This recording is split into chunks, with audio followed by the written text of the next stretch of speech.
costumo brincar com os amigos falando, você quer saber se a pessoa é crente de verdade? Essa ela vai no culto de domingo, um domingo de janeiro, quando está chovendo. Que a pessoa é crente mesmo, que de janeiro geralmente a gente fica um pouco mais parado, né?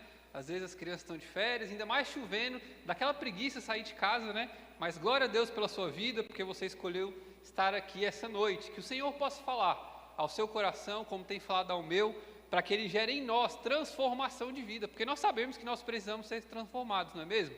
Nós somos falhos, o pecado tomou conta das nossas vidas, né? Mas glória a Deus, porque Deus olhou para nós mesmo assim, a nossa condição de pecado, e nos amou, e decidiu enviar Jesus Cristo para nos salvar e nos transformar. Amém? Início de ano, e eu estava falando isso lá na igreja esses dias, a gente fica um pouco até sem saber o que falar, né? Início de ano, o que a gente deve falar? As nossas esperanças geralmente se renovam, né? No início do ano, não sei porquê, mas geralmente início de ano é uma fase que as nossas esperanças sejam elas relacionadas ao nosso trabalho, à nossa condição financeira, aos planos que a gente tem, ou até na vida da igreja mesmo, né? A gente começa a planejar, a sonhar, esperar tudo, algo novo de Deus para o novo ano que se inicia. Nós esperamos que às vezes os nossos problemas nas nossas casas sejam resolvidos, ou que Deus haja milagrosamente na nossa saúde. Isso é normal e nós temos liberdade de pensar assim, para a honra e glória do Senhor Jesus Cristo. Mas eu me pego pensando que na maioria das vezes, e eu não sei se você é desses, eu já fui, não há problema em ser, geralmente quando o ano passa, né, a gente cria aquela lista de metas para o ano.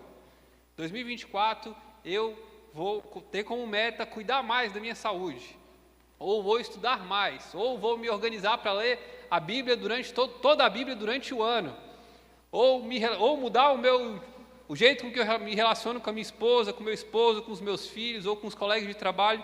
Eu não sei, mas eu sei que é algo comum em nosso meio. Mas uma preocupação que fica, geralmente, e que eu vejo que nasce no meu coração ao olhar tudo isso, é porque me parece que na maioria dos casos nós depositamos, se não toda a nossa esperança, boa parte da nossa esperança nas coisas que são desse mundo. Nós esperamos que a resolução de problemas que são materiais e que são terrenos, que à medida que eles forem solucionados, estará tudo bem. Nós não teremos mais problema nenhum e a nossa vida vai ser vivida de uma maneira boa, agradável perante os nossos olhos. Mas quando nós começamos a pensar em esperança, e numa esperança pautada na Bíblia, mas me parece que a gente espera demais dessa vida aqui. Me parece que a gente não esperamos que Deus nos abençoe muito mais aqui do que na outra vida, do que na vida que há de vir. Nossa esperança está mais, muitas vezes, né, em carros, em cavalos, do que no próprio Senhor. E o convite que a Bíblia tem para nós não é bem esse. Quando nós pensamos em esperança, e por que é importante para nós cristãos falarmos de esperança, é porque ela, assim como a fé nos é dada, né, a certeza que nos é dada por meio da fé em Jesus Cristo, ela só pode ser sustentada pela esperança. A esperança para nós, para mim, para você, crentes em Cristo Jesus, é a certeza de um futuro pleno e feliz. E, gente, convenhamos, a esperança que o cristianismo propõe para nós, ela não é encontrada em nenhum outro lugar do mundo, em nenhuma outra religião, ou em nada que seja material desse mundo. Aí eu lembro lá de Colossenses, capítulo 1, versículo 27, você não precisa abrir, porque não é o texto que a gente vai ter como base aqui, mas o texto diz o seguinte: aos quais Deus que dará a conhecer qual seja a riqueza da glória deste ministério entre os gentios, isto é, Cristo em vós, a esperança da glória. Então, quando nós começamos a falar de esperança, nós não podemos tirar Jesus Cristo da jogada. Pelo contrário, Cristo deve ser a razão da nossa esperança. Olhar para a vida de Cristo, para o seu ministério, para a sua vida enquanto homem aqui na terra e para o que Ele fez e o que Ele tem feito, deve nos motivar a confiar e a esperar em Jesus Cristo e nas suas promessas. O problema, irmãos, convenhamos, e por isso muitas pessoas se decepcionam com a religião cristã, é porque nós esperamos de Deus algo que Ele não prometeu, certo? Às vezes a gente faz isso. Domingo passado eu brinquei lá na igreja, cheguei no culto e falei, meus irmãos, trago uma palavra do céu para você esse ano, você vai passar por tribulação. Amém? Você acha que alguém falou amém? Ninguém respondeu, com todo mundo olhando assim, né? Por quê? Quando nós olhamos para a palavra, nós temos uma promessa de que enquanto nós estivermos aqui, nós vamos passar por sofrimento, não é? A vida é assim. Nós seremos atribulados, as pessoas nos perseguirão por conta da nossa fé, muitas vezes o recurso vai faltar, muitas vezes nós vamos perder pessoas, ou até nós podemos passar pela morte por conta de alguma doença, mas isso não quer dizer que Cristo não tem sido fiel às suas promessas. O problema é que nós temos esperado de Deus algo que Ele não prometeu. E quando nós falamos de esperança, a nossa esperança é que nós servimos a um Deus que é fiel àquilo que Ele prometeu para nós. Nós devemos crer com todo o nosso ser que Ele é fiel àquilo que Ele prometeu para nós. E quando nós olhamos para a vida de Jesus Cristo, e o Evangelho nos convida a depositarmos a nossa esperança em Jesus Cristo, nós vemos um Cristo que levou uma vida para cumprir um propósito, e para nos dar vida e vida em abundância, amém? E uma vida que é eterna. E eu vou pedir desculpa para os irmãos, porque uns 10 dias atrás eu estava bem ruim da garganta, estava melhor essa semana, só que hoje de manhã eu acordei com a garganta bem ruim, novamente. Então, se me der uma crise de tosse aqui, o irmão aguenta aí um minutinho, enquanto eu estou com a crise de tosse aqui, e quando ela passar, eu volto a falar. Mas já vou pedir perdão, porque provavelmente vai acontecer. Seguindo, a esperança cristã, ela produz em nós algumas coisas, a esperança que é baseada em Jesus Cristo. Eu vou só citar, tá? Aqui. Romanos 12 vai falar que ela produz em nós alegria. Alegrem-se sempre na esperança, sejam pacientes na tribulação, perseverem em oração. A esperança produz em nós perseverança, Romanos 8, 24 e 25, pois nessa esperança fomos salvos. Mas a esperança que se vê não é esperança. Quem espera por aquilo que está vendo? Mas se esperamos o que ainda não vemos, aguardamo-lo pacientemente. Ela nos faz perseverar. E ela produz em nós também confiança, 2 Coríntios capítulo 3, verso 12. Portanto, visto que temos tal esperança, a esperança no Cristo e nas suas promessas, mostramos muita confiança. Então, a esperança cristã, irmãos, ela produz tudo isso em nós e ela está pautada em Jesus Cristo. E quando nós olhamos para a vida de Jesus Cristo, nós podemos ter uma convicção de que essa esperança em nós se posiciona no futuro. Naquilo que nós cremos. Por que nós nos reunimos aqui domingo após domingo? Por que nós participamos dos encontros de oração, das reuniões da igreja, sejam elas quais forem? Por que nós dizimamos, ofertamos, né? Porque nós queremos ser obedientes a Deus. E queremos ser obedientes porque ao final da nossa carreira, nós queremos poder olhar para trás, né, e falar, combati o bom combate. E queremos ser recebidos por Cristo na eternidade. Se nós temos feito todas essas coisas por outro motivo, irmãos, nós devemos repensar o evangelho que nós temos vivido. E aí eu queria te pedir para abrir 1 Coríntios capítulo 15, que é o nosso texto da noite, depois dessa introdução sobre esperança.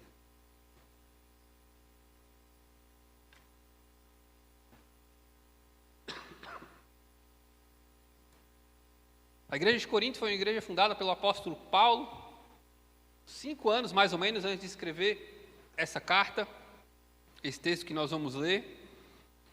Como de costume, né, a igreja estava sofrendo alguns ataques contra seus ensinamentos e contra as verdades do Evangelho de Jesus Cristo, e isso estava abalando, parece, as convicções ali da igreja. E um dos assuntos que estavam sendo contraditórios ao Evangelho ali na vida daquela igreja era a respeito da ressurreição. Existiam algumas pessoas ali que eram contrárias ao ensinamento e eram até contrárias à possibilidade da ressurreição. Primeiro eu vou ler bastante, tá, irmãos? Primeiro a gente vai ler do verso 1 até o verso 4. Irmãos, quero lembrá-los do evangelho que preguei a vocês, o qual vocês receberam e no qual estão firmes. Por meio deste evangelho, vocês são salvos, desde que se apeguem firmemente à palavra que preguei. Caso contrário, vocês têm crido em vão. Pois o que primeiramente lhes transmiti foi o que recebi, que Cristo morreu pelos nossos pecados, segundo as Escrituras. Foi sepultado e ressuscitou ao terceiro dia, segundo as Escrituras. Meus irmãos, se a nossa caminhada de fé, se nós vivemos uma vida cristã que não aponte para a morte e ressurreição de Cristo, nós precisamos repensar a nossa fé. O evangelho ao qual Paulo está fazendo referência e menção àquela igreja, para que eles se mantenham firmes, apesar das dificuldades. E o evangelho que foi transmitido a ele, né, como ele diz, e depois que dele foi transmitido para aquela igreja, é um evangelho que fala sobre a morte, sobre a vida, sobre a morte, sobre a ressurreição de Jesus Cristo. Será que a nossa vida tem apontado para isso? Ou será que nós temos vivido buscando um Deus que pode simplesmente me abençoar materialmente? E o nosso Deus faz isso, conforme a sua preciosa vontade. Não é que Deus não faça, mas me parece que muitas vezes nós temos vivido e buscado um Deus que simplesmente sacia as minhas vontades materiais, simplesmente sacia as minhas dificuldades nessa terra, nesse mundo.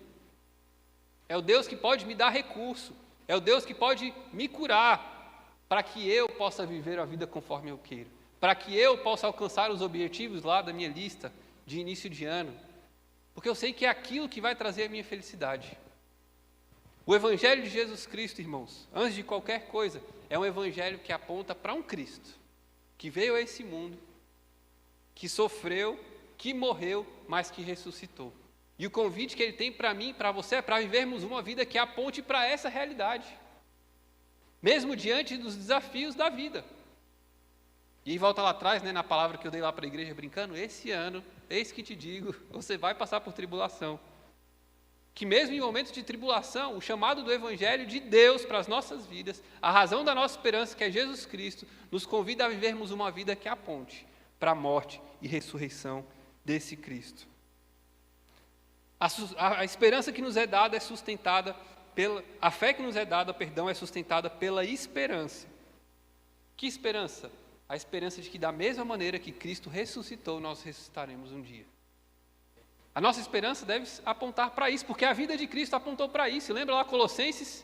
Cristo é a razão da nossa esperança. Então nós olhamos para Cristo e ficamos com a expectativa, com a esperança concreta, porque a esperança cristã, enquanto a esperança no mundo, né, ela tem mais a ver com alguma coisa que a gente quer, mas que talvez não possa acontecer. A esperança cristã está pautada em coisas palpáveis, reais, e a ressurreição é uma delas.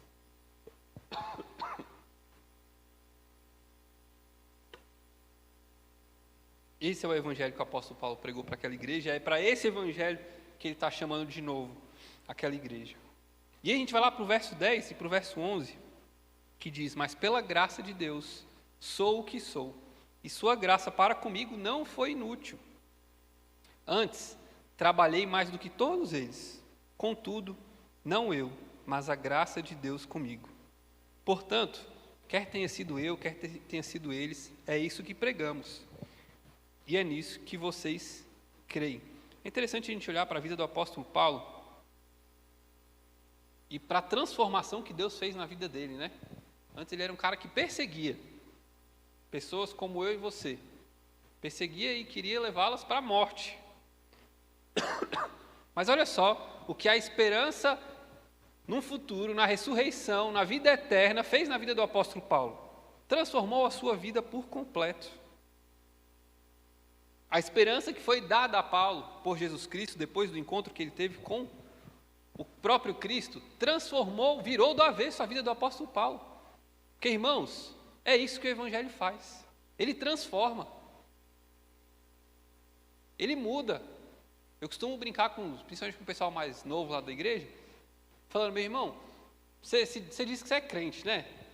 Você consegue ver alguma diferença na sua vida do momento antes de aceitar a Cristo, depois que você aceitou a Cristo? Porque a gente tem que pensar nisso. Porque às vezes a gente vem aqui na igreja, batiza e começa a participar, mas a nossa vida continua a mesma. As nossas crenças continuam as mesmas. A nossa forma de lidar com os nossos cônjuges continua a mesma. Com os nossos filhos, a mesma. Com o dinheiro, a mesma. O Evangelho transforma, gente. A esperança que é depositada em nós por Cristo Jesus, que assim como Ele ressuscitou, nós ressuscitaremos, ela nos transforma. E aí tem uma frase bem legal de um autor chamado Moltmann que diz: a tarefa da igreja não é apenas se informar sobre o passado para mudar o futuro. É também pregar de tal forma que o futuro se apodere do indivíduo e lhe impulsione a agir de modo concreto. Então, olha só o que ele está falando. A nossa tarefa como igreja não é simplesmente a gente olhar para o passado porque Cristo fez, entendendo que isso muda a história, como de fato mudou. Isso também é importante. Mas também é pregar de tal maneira que o futuro se apodere das nossas vidas e lhe impulsione a agir de modo concreto. Nós olhamos para frente, meus irmãos, para o que há de vir. A ressurreição, um dia o Senhor Jesus Cristo voltará para nos buscar e nós ressuscitaremos com Ele. Por isso nós pregamos. Por isso nós estamos aqui num domingo como esse de chuva. Por isso nós agimos de modo correto no nosso trabalho e não abrimos mão da verdade ou do que é certo. Por isso eu amo a minha esposa do jeito que Cristo amou a igreja. Por isso que eu entendo que o meu papel como pai é educar meus filhos no caminho do Senhor antes de qualquer coisa. Por isso eu digo não para aquela multidão de pecados, né, que todos os dias batem a nossa porta. Porque nós olhamos para o futuro e esse futuro se apodera das nossas vidas e nos impulsiona a agir de modo concreto. Isso aconteceu com o apóstolo Paulo. E pode acontecer comigo e com você, se nós estivermos disponíveis diante do Senhor. Aí a gente vai ler agora, mesmo capítulo 15, tá? Do verso 12 até o verso 23.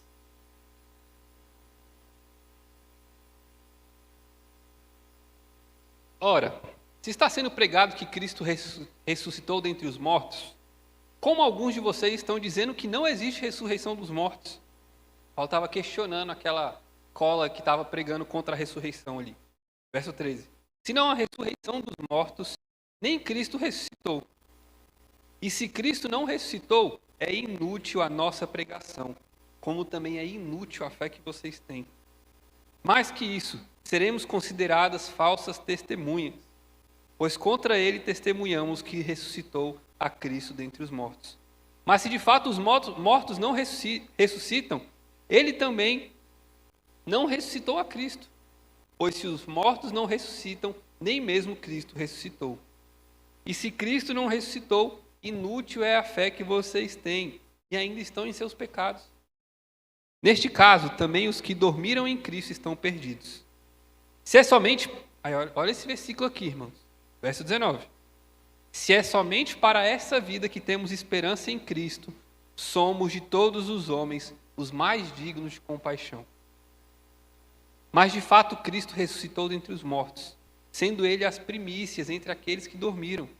Visto que a morte veio por meio de um só homem, também a ressurreição dos mortos veio por meio de um só homem.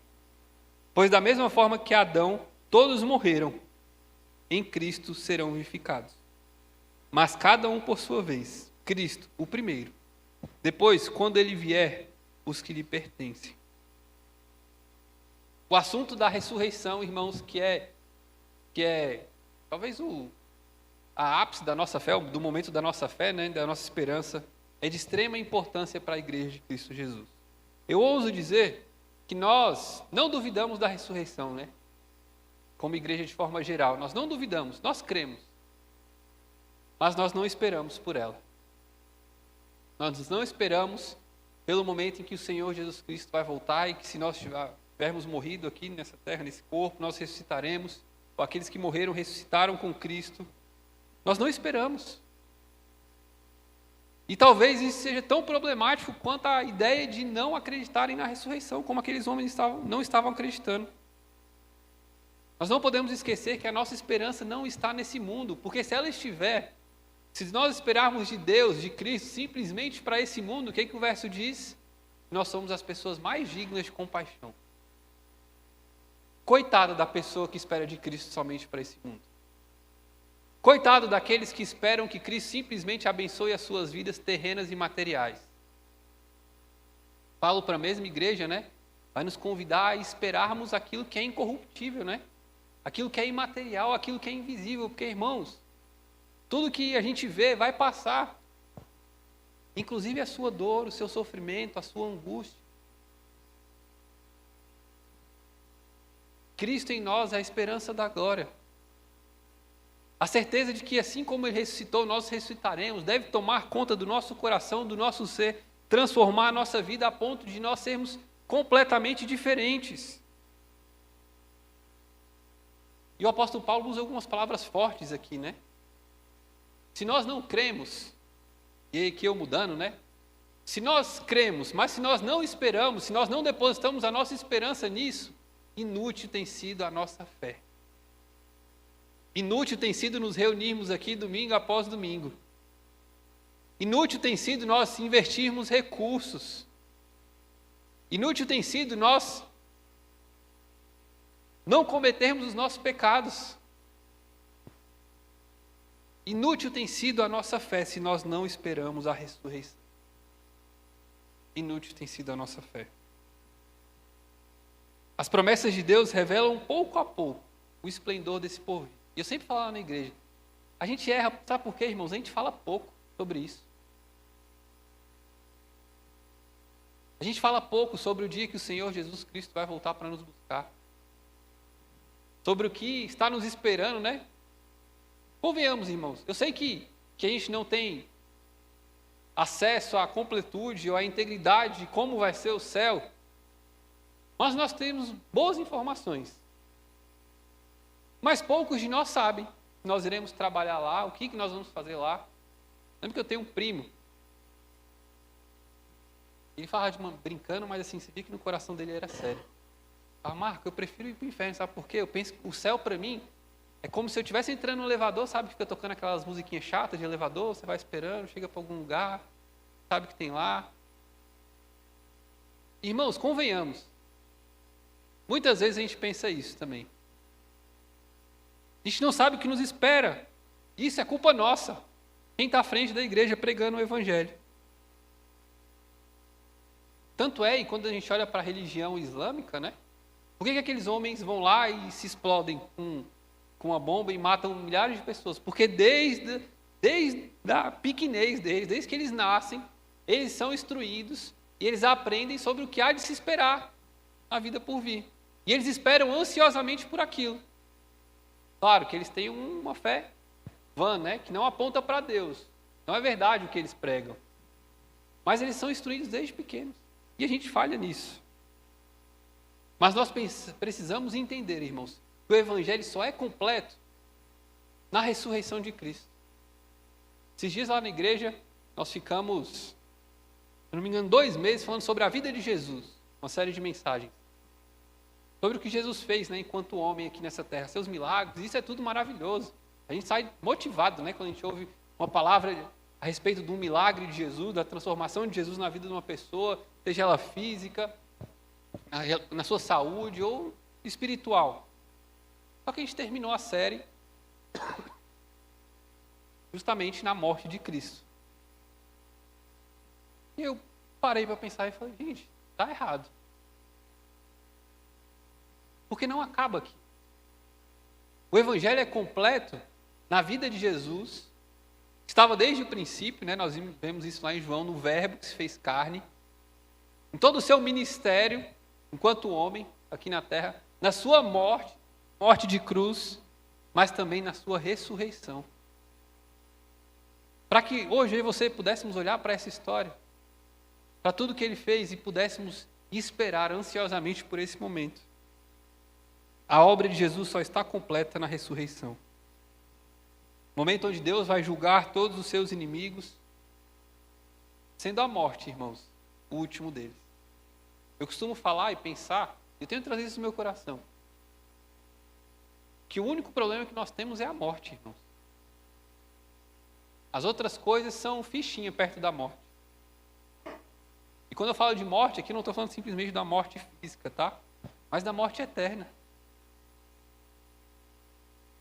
E o Senhor Jesus é tão maravilhoso em sua graça, esplendor e seu amor, que ele vem e resolve justamente esse problema para a gente. A morte foi vencida por Cristo. E é nisso que nós gloriamos, é nisso que nós depositamos a nossa esperança. Para nós existe vida, e vida em abundância, e vida eterna. A mensagem do Evangelho é essa. A esperança que nós devemos depositar em Cristo é essa, de que nós viveremos eternamente para além dessa vida aqui. Nós servimos a um Cristo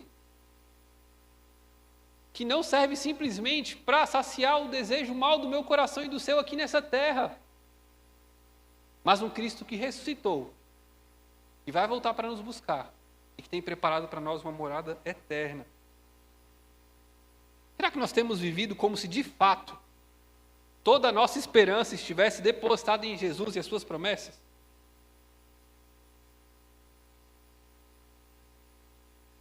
Eu quero seguir, para não demorar demais. A gente vai ler agora 1 Coríntios 15, hein? Do verso 42 até o 58.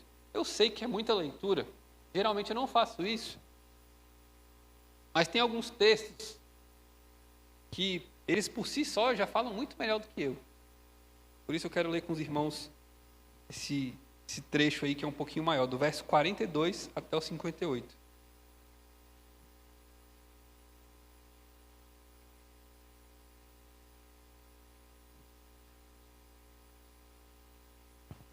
Assim será como a ressurreição dos mortos. O corpo que é semeado e perecível e ressuscita imperecível. É semeado em desonra e ressuscita em glória. É semeado em fraqueza e ressuscita em poder. É semeado em um corpo natural e ressuscita em um corpo espiritual.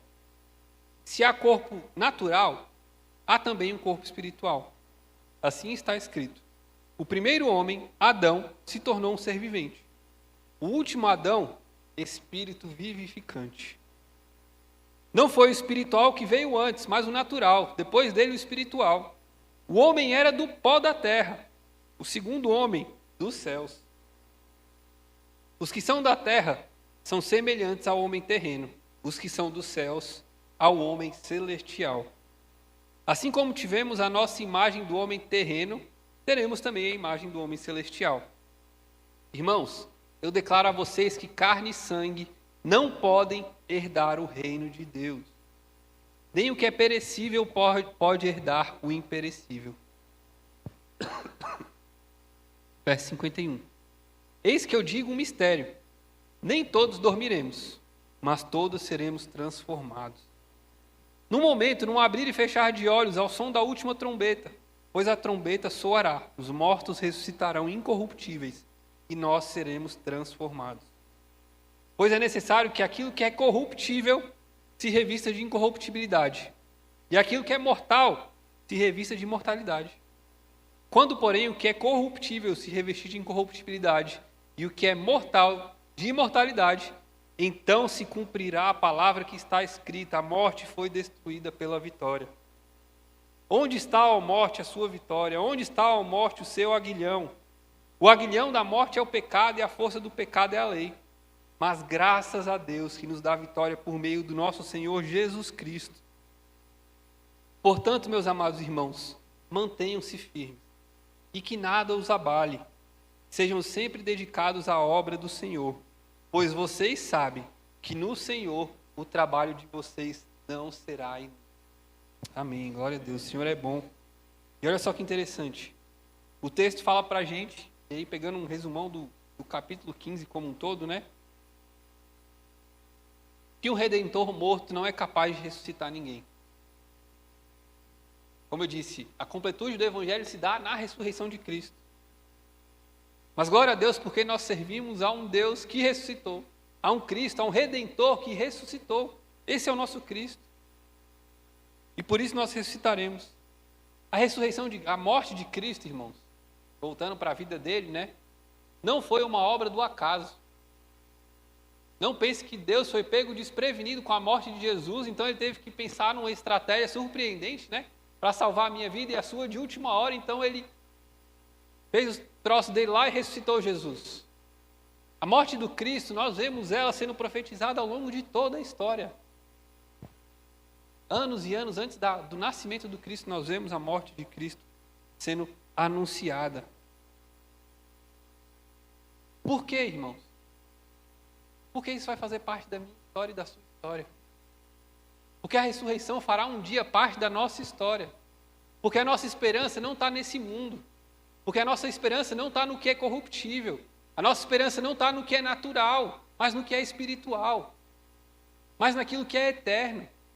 Porque a ressurreição de Cristo mostra isso para a gente. A ressurreição de Cristo olha para a morte e pergunta: ó morte, onde está a sua vitória? A morte de Cristo olha para os nossos problemas e olha para a gente, né, diante dos nossos problemas e fala: meu filho, acalme-se.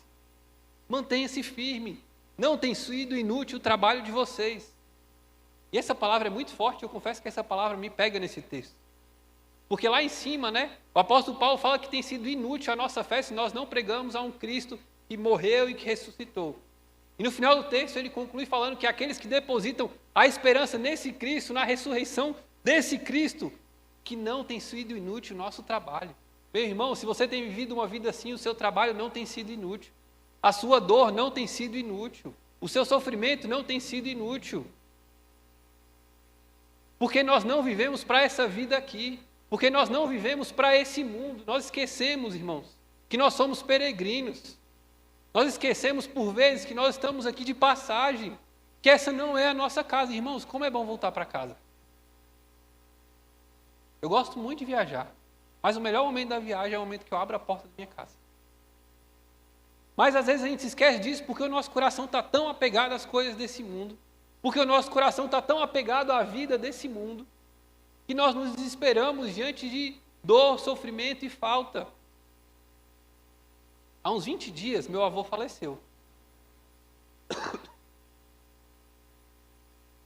E talvez um dos momentos mais bonitos que eu tenha vivido na minha vida foi durante o sepultamento do meu avô, minha avó pegar para falar. É difícil de imaginar algumas coisas, né? Acho que tem coisas que você só consegue imaginar quem vive. Eu não imagino a dificuldade que seja para alguém, né, perder alguém que viveu quase 60 anos juntos. Mas diante ali, do corpo do meu avô, aquele mundaréu de gente, boa parte da família do meu avô, dos irmãos, dos primos, não são cristãos. Minha avó se levanta e conta a história de salvação da vida do meu avô e o que Deus fez na vida dele, e a certeza dela de que ele está num lugar muito melhor, porque esse mundo aqui é mau, porque esse mundo é corruptível, porque eles serviam a um Cristo que ressuscitou dentre os mortos. Irmãos, quantas pessoas não se desesperam diante da morte de um cônjuge? Quantos de nós talvez não se desesperem diante da morte de uma pessoa que a gente ama muito? Isso revela algumas coisas sobre o nosso coração que precisam ser tratadas. A gente é muito bom, irmãos.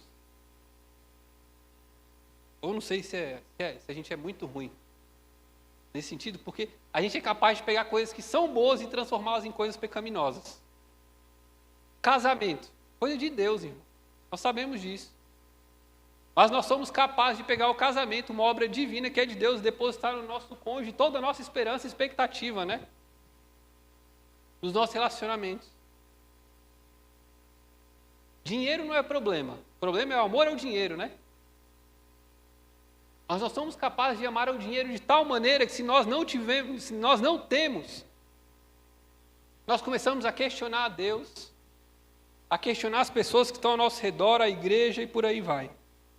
Talvez porque o nosso coração esteja muito apegado às coisas desse mundo. E talvez porque nós estejamos esquecendo que a razão da nossa esperança é um Cristo que veio a esse mundo, morreu, ressuscitou, para nos mostrar que um dia ressuscitaremos com Ele. Para nos lembrar que nós não somos daqui. Para nos lembrar que se nós vivemos em prol disso e de anunciarmos essa mensagem, a nossa vida não será inútil.